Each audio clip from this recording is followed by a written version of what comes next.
BJP జాతీయ అధ్యక్షుడిగా ధర్మేంద్ర ప్రధాన్ తుది దశకు ప్రస్తుతానికి అధ్యక్ష నియామకం చేరుకున్నట్టు తెలుస్తుంది. ఇటు బీహార్ కొత్త ప్రభుత్వం కొలువుదీరిన 2 రోజుల తర్వాత ప్రకటన చేయబోతున్నారు. ధర్మేంద్ర ప్రధాన్ ప్రస్తుతం కేంద్ర విద్యాశాఖ మంత్రిగా పనిచేస్తున్నారు. ఆయన ఇటు బీహార్ అలాగే పశ్చిమ బెంగాల్కి సంబంధించిన ఎన్నికల ఇన్ఛార్జిగా కూడా ఆయన పనిచేశారు. 3 ఏళ్ల పాటు అధ్యక్ష పదవిలో కొనసాగనున్నారు ధర్మేంద్ర ప్రధాన్.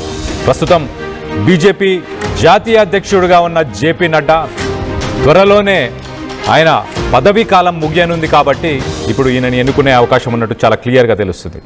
2020 నుంచి ఇప్పటిదాకా జేపీ నడ్డానే అధ్యక్షుడిగా బాధ్యతలని నిర్వహించారు.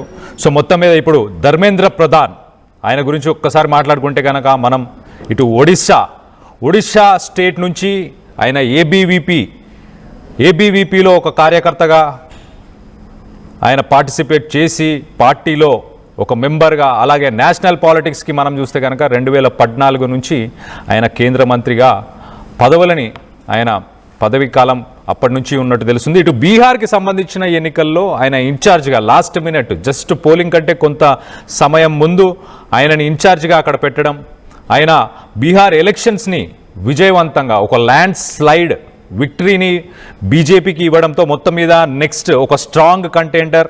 అలాగే ఇటు వెస్ట్ బెంగాల్కి కూడా ఆయన ఇన్ఛార్జ్గా వర్క్ చేశారు. ఇటు సదర్న్ స్టేట్స్ కావచ్చు, పార్టీలో అంతర్గతంగా కూడా విభేదాలు ఏమైనా ఉన్నా వాటన్నిటిని కూడా ఆయన రిజాల్వ్ చేశాడు. సో మొత్తం మీద ఇటు లీడర్ క్వాలిటీస్, దాంతోపాటు ఒక స్ట్రాటజిస్ట్గా మంచి పేరు ఉంది కాబట్టి మరి ఆయననే ఇప్పుడు బీజేపీకి కొత్త ప్రెసిడెంట్గా కొత్త అధ్యక్షుడిగా ఉండబోతున్నారా? దీనికి సంబంధించి మరిన్ని వివరాలు తెలుసుకునే ప్రయత్నం చేద్దాం. మా ప్రతినిధి శ్రీధర్ ఉన్నారు, శ్రీధర్తో మాట్లాడి తెలుసుకునే ప్రయత్నం చేద్దాం. శ్రీధర్, చెప్పండి, ఈయన పదవీ కాలం మనం చూస్తే 2014 నుంచి ఇప్పటిదాకా కేంద్ర మంత్రిగా ఇటు ఆయిల్ అండ్ న్యాచురల్ గ్యాస్, దాని తర్వాత ఇప్పుడు ప్రస్తుతానికి విద్యాశాఖ, అలాగే బీహార్ ఎలక్షన్స్లో ఇన్ఛార్జ్గా, వెస్ట్ బెంగాల్కి సంబంధించి కూడా ఇన్ఛార్జ్గా, ఇటు దక్షిణాది రాష్ట్రాలకు సంబంధించి కూడా ఆయన విభేదాలు ఏమైనా ఉన్నా కూడా వాటన్నిటిని కూడా సెటిల్ చేశాడు. సో మొత్తం మీద ఒక స్ట్రాంగ్ పర్సన్ అనుకోవచ్చా, ఒక స్ట్రాంగ్ కంటెండర్ అనుకోవచ్చా? ఈయనకు బాధ్యతలు ఇవ్వడంలో పార్టీ ముఖ్య ఉద్దేశం ఏంటి?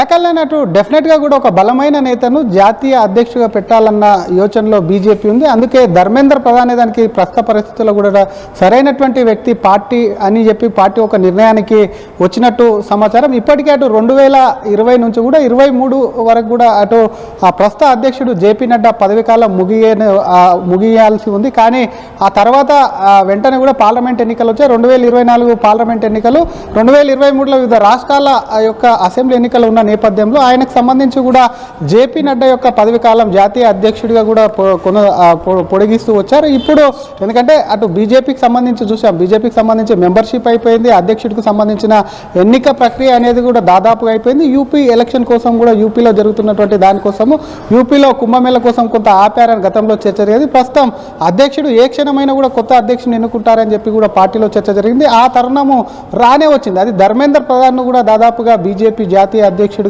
పేరు కన్ఫామ్ అయినట్టు కూడా పార్టీ వర్గాలు చెప్తున్నటువంటి పరిస్థితి ఉంది. ధర్మేంద్ర ప్రధాన్ విషయానికి వస్తే మొన్న జరిగినటువంటి బీహార్ ఎన్నికలకి, ఎందుకంటే పాత బ్యాక్గ్రౌండ్ కొత్తగా వచ్చినటువంటి మొన్న బీహార్ ఎన్నికల్లో అటు ఎన్డీఏ కూటమి అనేది కూడా ఘన విజయం సాధించి ఎవరికి అందనంత ఎత్తులో కూడా సీట్లు అటు ఎన్డీఏ కూటమి కూడా సాధించడంలో అటు ధర్మేంద్ర ప్రధాన్ కీలక పాత్ర పోషించడమే కాకుండా చాలా అంటే పార్టీకి సంబంధించి అటు ఏబీవీపీ నుంచి పార్టీ కార్యక్రమాలకి ఫుల్ టైంకి సంబంధించి కానివ్వండి, మంత్రిగా కూడా కేంద్ర మంత్రిగా పనిచేసినటువంటి అనుభవం ఏవైతే ఉన్నాయో ఇవన్నిటిని కూడా పార్టీని నడిపించేటువంటి సత్తా ఉన్న వ్యక్తి ప్రస్తుత పరిస్థితుల్లో కూడా ధర్మేంద్ర ప్రధానే అంటూ కూడా కొంత పార్టీలో చర్చకు వచ్చినట్టు సమాచారం. అందుకే ధర్మేంద్ర ప్రధాన్ వైపే మొగ్గు చూపినట్టు కూడా పార్టీ నేతలు కూడా మొగ్గు చూపినట్టు సమాచారం అంటుంది. ఒక్కసారి ధర్మేంద్ర ప్రధాన్ విషయానికి వస్తే ప్రస్తుతమైన ఎడ్యుకేషన్ మినిస్టర్గా పనిచేస్తున్నారు. గతంలో పెట్రోలియం శాఖ మంత్రి కూడా పనిచేసినటువంటి సిచ్యువేషన్ ఉంది.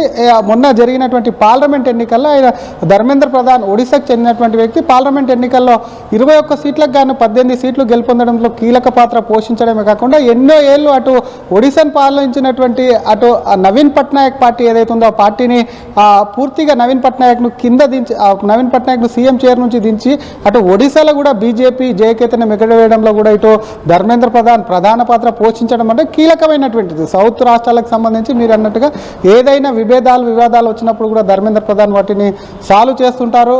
వాటికి సంబంధించి కేవలం ఆ బీహారే కాదు, అటు గతంలో పశ్చిమ బెంగాల్కి సంబంధించినటువంటి ఎన్నికల ఇన్ఛార్జి ఉండడం కాకుండా అక్కడ మమతా బెనర్జీకి సంబంధించి టీఎంసీ పార్టీకి సంబంధించి కూడా అక్కడ చాలా బీజేపీ కూడా టఫ్ ఫైట్ ఇచ్చిందని చెప్పాలి. ఒకప్పుడు బెంగాల్లో ఎక్కడుంది బీజేపీ అన్న నుంచి కూడా బీజేపీ ప్రభుత్వాన్ని చేపట్టేందుకు చేరువ కూడా తీసుకొచ్చినటువంటి ధర్మేంద్ర ప్రధాన్ ఆయన ఎక్స్పీరియన్స్ ఏదైతే ఉందో వాటన్నిటిని కూడా పరిగణలోకి తీసుకొని ఆయన కూడా జాతీయ అధ్యక్షుని కూడా చేసేందుకు కూడా సిద్ధమైన సమాచారం. మరొక పక్క ధర్మేంద్ర ప్రధాన్ గతంలో ఏబీవీపీకి సంబంధించినటువంటి రాష్ట్ర అధ్యక్షుడు చేశారు. ఆయన తండ్రి జనతాదళ్కి సంబంధించినటువంటి దాంట్లో కూడా ఆయన మంత్రిగా పనిచేశారు. ఆ తర్వాత జరిగినటువంటి పరిణామాలతో ధర్మేంద్ర ప్రధాన్ పూర్తి స్థాయిలో అటు బీజేపీ ఆర్గనైజేషన్స్ ఏవైతే ఉన్నాయో వాటికి సంబంధించి కూడా అందులోనే పనిచేశారు. అనుబంధ సంఘాల్లో పనిచేసే వివిధ హోదాల్లో పనిచేసుకుంటూ వచ్చి ఏబీవీపీ కానీ ఫుల్ టైమర్ కానీ వాటన్నిటిని కూడా పని చేసుకుంటూ ఒకవైపు అటు రాజ్యసభ సభ్యుడిగా, అలాగే మొన్న జరిగినటువంటి పార్లమెంటు మెంబర్గా, ఆ తర్వాత జరిగినటువంటి కేంద్ర మంత్రిగా అనేక సేవలు అందించారు. కాబట్టి ఈ సేవలన్నింటినీ కూడా జాతీయ అధ్యక్షుడికి సంబంధించి, ఎందుకంటే ఇక్కడ సౌత్ స్టేట్కి సంబంధించి విభేదాలుగా నార్త్ స్టేట్ అయినటువంటి బీహార్ కానివ్వండి, ఇంకోటి ఈస్టర్న్ స్టేట్ అయినటువంటి అటు బెంగాల్ కానివ్వండి, ఏ రాష్ట్రాల్లో కూడా పని అప్పచెప్పినా సరే అక్కడ సక్సెస్ చేయడమే కాకుండా పార్టీకి సంబంధించి పెద్ద ఎత్తున పార్టీని ముందుండి నడిపించి పార్టీ విజయ తీరాలకు చేరుస్తున్నాడు. కాబట్టి అటువంటి వ్యక్తికి సంబంధించి మాత్రం ప్రస్తుతం కూడా బీజేపీ జాతీయ అధ్యక్షుడు నియమించేందుకు కూడా పార్టీ సిద్ధమైందని చెప్పాలి. ఇంకో పక్క దాదాపుగా జేపీ నడ్డా విషయానికి వస్తే ఇందాక చెప్పుకున్నట్టు 2023లో ఆయన పదవి కాలం ముగిసినప్పటికీ రాష్ట్రాల ఎన్నికలు కానివ్వండి, పార్లమెంట్ ఎన్నికల ముందు డిస్టర్బ్ చేయడం ఎందుకని కూడా పార్టీ ఆయనను కొనసాగింపంటూ వచ్చింది. మరొక వైపు ఇప్పటికే 1.5 ఏళ్లకు పైగా కూడా ఆయన పదవి కాలం కూడా పొడిగింపు అవుతూ వస్తున్నటువంటి సిచ్యువేషన్లో ప్రస్తుతం మొన్ననే బీహార్ ఎన్నికలకు సంబంధించినటువంటి రిజల్ట్స్ వచ్చింది. ముఖ్యమంత్రి అభ్యర్థికి సంబంధించిన విషయంలో కూడా ధర్మేంద్ర ప్రధాన్ అక్కడ ఇన్ఛార్జ్ ఉన్నాడు. కాబట్టి ఆయనకు సంబంధించి కూడా కీలకమైన సూచనలు తీసుకుంటున్నటువంటి ఈ సిచ్యువేషన్లో ప్రస్తుతం ఎటువంటి ఎలక్షన్లకు కొంత గ్యాప్ ఉంది. కాబట్టి కొత్త అధ్యక్షుని పెట్టి కొత్త ముఖంతో ఎన్నికలకు వెళ్ళాలి. ఎందుకంటే మళ్ళీ పార్లమెంట్ ఎన్నికలు దాదాపు 3.5 సంవత్సరాల వివిధ రాష్ట్రాల్లో నెక్స్ట్ అటు తమిళనాడు కానీ పశ్చిమ బెంగాల్ వంటి రాష్ట్రాల యొక్క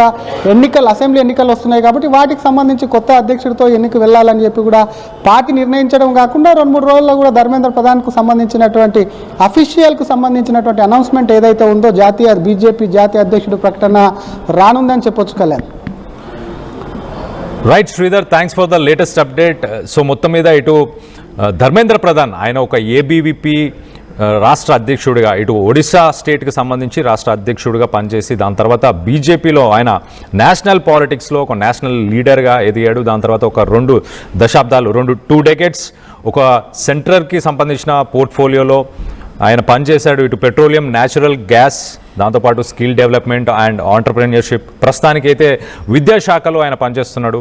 ఎలక్టోరల్ ఆఫీసర్స్ ఒక్కసారి మనం చూస్తే కనుక ఆయన రాజ్యసభ మెంబర్గా కూడా రిప్రజెంట్ చేశాడు బీహార్ని గతంలో కూడా. సో దాని తర్వాత ఇప్పుడు లోక్సభ ఎంపీగా ఇటు సంబల్పూర్, ఒడిశాకు సంబంధించిన సంబల్పూర్ నుంచి లోక్సభ ఎంపీగా కూడా ఆయన బాధ్యతలు నిర్వహిస్తున్నారు. సో మొత్తం మీద 2024 జనరల్ ఎలక్షన్స్ అయిపోయిన తర్వాత జేపీ నడ్డాని అప్పుడు ఆయన పదవీ కాలాన్ని పొడిగించారు. ఎలక్షన్స్ దృష్ట్యా ఎలక్షన్స్ ఉన్నాయి కాబట్టి ఆయన సర్వీసెస్ ఇంకా కావాలి అని పార్టీకి అనిపించి ఆయనను ఎక్స్టెండ్ చేశారు. కానీ ప్రస్తుతానికైతే ఇప్పుడు ధర్మేంద్ర ప్రధాన్ని ఖచ్చితంగా తీసుకునే అవకాశం, అనౌన్స్ చేసే అవకాశం ఉంది రానున్న రోజుల్లోనే. ఇటు బీహార్ ఎలక్షన్స్కి సంబంధించి బీహార్ గవర్నమెంట్ ఫామ్ అయిపోయిన ఒక 2 రోజుల తర్వాత అనౌన్స్ చేసే అవకాశం ఉన్నట్టు చాలా క్లియర్గా తెలుస్తుంది.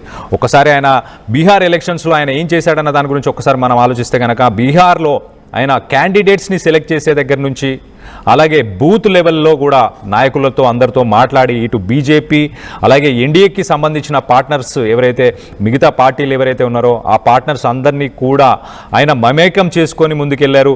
ఆ ఎన్నికలను కూడా విజయవంతం చేశారన్న ఉద్దేశంతో ఇటు మోడీ నితీష్ పార్ట్నర్షిప్ ఏదైతే ఉందో దాన్ని క్యాంపెయిన్గా ఒక సెంటర్ పీస్గా దాన్ని యూజ్ చేసి ఆ ఎన్నికల్ని గెలవడం కానీ, అలాగే బీజేపీ అలాగే నితీష్ కుమార్ వీళ్ళ అలయన్స్తో పాటు సీఎం ఫేస్గా నితీష్ని సెలెక్ట్ చేయడం కానీ, ఇటు ఎన్డీఏకి సంబంధించిన క్యాండిడేట్స్ లిస్ట్ కావచ్చు, ఎవరైతే ఎమ్మెల్యేలుగా అలాగే ఎంపీలుగా ఎవరైతే ఉండాలి అన్న ఆ క్యాండిడేట్స్ సెలెక్ట్ చేయడంలో ఆయన స్ట్రాటజీ కానీ.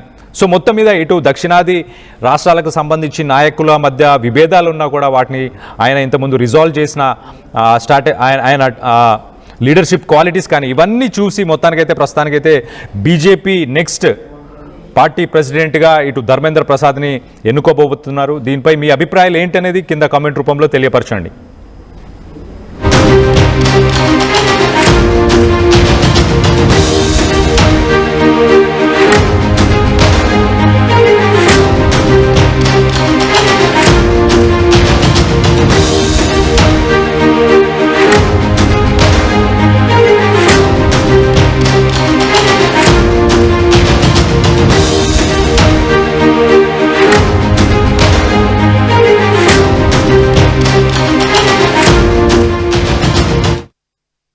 చరిత్ర సృష్టించినోడు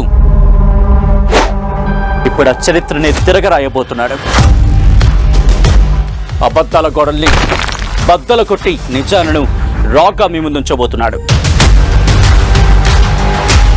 నిజమైన వార్తల కోసం వెంటనే డౌన్లోడ్ చేసుకోండి రా యాప్ని.